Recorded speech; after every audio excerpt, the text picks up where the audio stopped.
Jurista do CI.B explica a sanção da lei que tipifica como crime de racismo a injúria racial.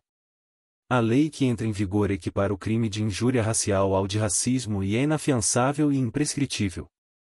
Dia 12 de janeiro de 2023, o presidente Luiz Inácio Lula da Silva sancionou a Lei 14.532, de 2023, que tipifica como crime de racismo a injúria racial, com a pena aumentada de 1 a 3 anos para de 2 a 5 anos. Diferente do conceito de racismo, por se tratar de um preconceito coletivo, a injúria racial é um ato direcionado para uma pessoa. A lei sancionada nasceu de um substitutivo do Senado ao PL 4.566/2021, dos deputados Tia Eron e Bebeto. A partir desta data, todos os crimes previstos na Lei 7.716 terão as penas aumentadas em 1/3 até a metade, quando ocorrerem com a intenção de descontração. Para o crime de injúria com ofensa da dignidade humana em razão de raça, cor ou etnia, a pena pode dobrar, se o crime for cometido por 2 ou mais autores. Na interpretação da lei, o professor do curso de Direito do Centro Universitário de Brasília, CUB, o criminalista Vitor Quintieri comenta o que muda a partir da decisão presidencial. O jurista explica que a Lei nº 14.532 altera a Lei nº 7.716, de 5 de janeiro de 1989, Lei do Crime Racial, e o Decreto-Lei nº 2.848, de 7 de dezembro de 1940, Código Penal, para tipificar como crime de racismo a injúria racial. Segundo Quintieri, a alteração prevê pena de suspensão de direito em caso de racismo praticado em atividade esportiva ou artística, e pena para o racismo religioso e recreativo praticado por funcionário público e por meios de comunicação e redes sociais. O autor pode ser proibido de frequentar por 3 anos locais destinados a práticas esportivas, artísticas ou culturais destinadas ao público, conforme o caso. É possível, de antemão, verificar que um dos objetivos do legislador foi o de em consonância com o que foi decidido pelo STF nos autos HC número 154.248, que torna explícita a constatação de que o delito de injúria racial configura espécie de racismo, medida que observa o princípio da legalidade, encerrando, por ora, discussões acerca do aludido julgado e dos limites da jurisdição constitucional. Na prática, Quintieri aponta que o crime de injúria racial reúne todos os elementos necessários à sua caracterização como uma das espécies de racismo, seja diante da definição constante do voto condutor do julgamento do habeas corpus 82.424 RS, seja diante do conceito de discriminação racial previsto na Convenção Internacional sobre a Eliminação de Todas as Formas de Discriminação Racial. O foco ali foi o de declarar que a injúria racial é crime imprescritível, explica.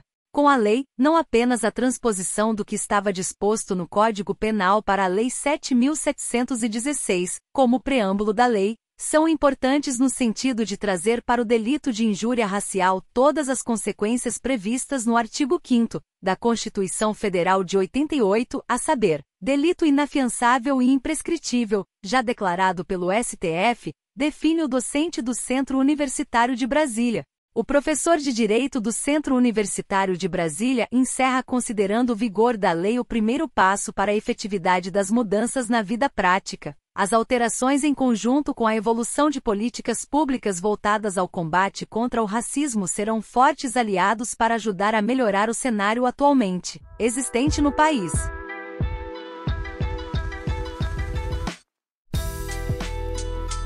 Um programa para a criação de filhos antirracistas é lançado para organizações brasileiras. De acordo com o Banco Interamericano de Desenvolvimento e o Instituto Ethos, apenas 8% das companhias brasileiras promovem ações para afrodescendentes. A Filhos no Currículo, consultoria que auxilia empresas na criação e na revisão de políticas parentais, e o coletivo Pais Pretos Presentes, rede de apoio para todos que lidam com o desafio de criar ou educar pessoas pretas, se unem para criar o primeiro programa sobre a criação de filhos antirracistas nas organizações. A parceria inclui programas que capacitam lideranças e seus colaboradores a não só refletirem sobre a diversidade dentro do ambiente de trabalho, mas também dentro de suas casas. Para Camila Antunes, cofundadora da Filhos no Currículo e especialista em parentalidade, criar filhos antirracistas é formar pessoas e futuros profissionais que terão a diversidade e a inclusão internalizadas desde sua formação.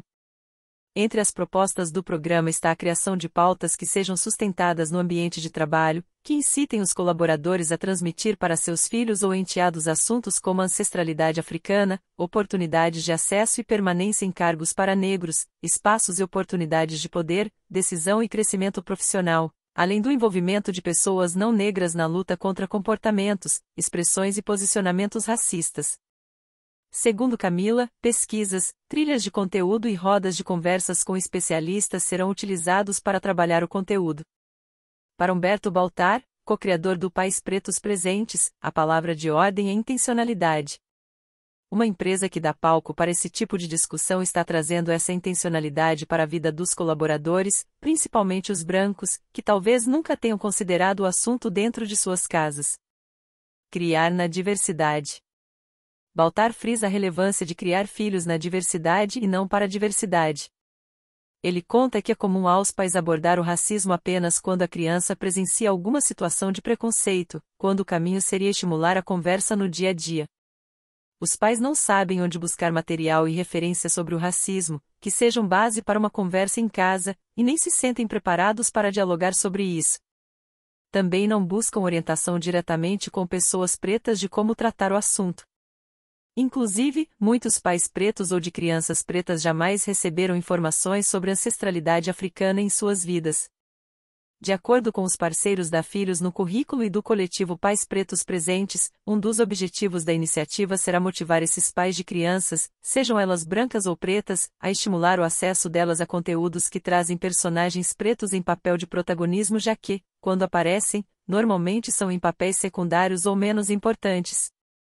Tratar o assunto por meio de músicas, livros, filmes, peças de teatro ou de uma história antes de dormir vai permear o imaginário dos nossos filhos, principalmente até os 6 anos de idade, quando eles ainda não têm criticidade para uma conversa mais aprofundada. A partir dessa idade, já é possível expor que existem diferenças na forma em que brancos e pretos são tratados pela sociedade. Além disso, tornar claro para as crianças pretas seu espaço de poder e decisão no mundo, ensinar filhos brancos a questionarem e a defenderem abordagens racistas quando acontecerem com seus amigos pretos. Destaca Camila. Baltar aponta a necessidade de verificar se a escola do seu filho possui temáticas étnico-raciais e de diversidade na grade escolar, sobretudo sobre a história e a cultura afro-brasileira e africana, e outras referências, que não sejam apenas a escravidão. A Lei 10.63903, de 2003, estabelece obrigatório o ensino de história e cultura afro-brasileira nas disciplinas dos ensinos fundamental e médio, oficiais e particulares. Cerca de 72,9% de desempregados no Brasil e 71,7% dos jovens fora da escola são negros, segundo o IBGE. Isso precisa ser mais abordado como uma pauta dos gestores.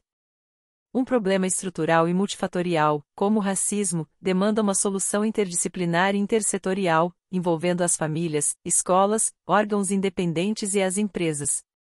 Temos expectativas altas quanto ao interesse das lideranças em tratar o tema com um olhar abrangente, envolvendo os colaborados e a responsabilidade delas na criação de futuros brasileiros antirracistas, frisa ele. Parentalidade é um caminho para tratar todos os assuntos e dilemas que permeiam a sociedade, afinal, quem não tem filhos, é filho de alguém, ou convive com crianças. Portanto, é um assunto que toca a todas as pessoas. Estamos falando de um dos caminhos pelo qual as empresas podem tratar pautas sensíveis como machismo, equidade de gênero, inclusão de pessoas com deficiência, além, é claro, de racismo, tema ainda pouquíssimo presente nas pautas corporativas, já que apenas 8% das empresas brasileiras promovem ações voltadas para afrodescendentes, segundo a pesquisa BID. São temáticas fundamentais que precisam ser levantadas dentro das organizações, completa Camila. Se você gostou desse vídeo, colabore com o nosso conteúdo deixando seus comentários. Inscreva-se no canal e ative o sininho para ser avisado toda vez que eu postar um vídeo novo. Artigo 220 da Constituição. A manifestação do pensamento, a criação, a expressão e a informação, sob qualquer forma, processo ou veículo não sofrerão qualquer restrição, observado o disposto nesta Constituição. Agradeço a todos pela audiência. Um grande abraço e até breve.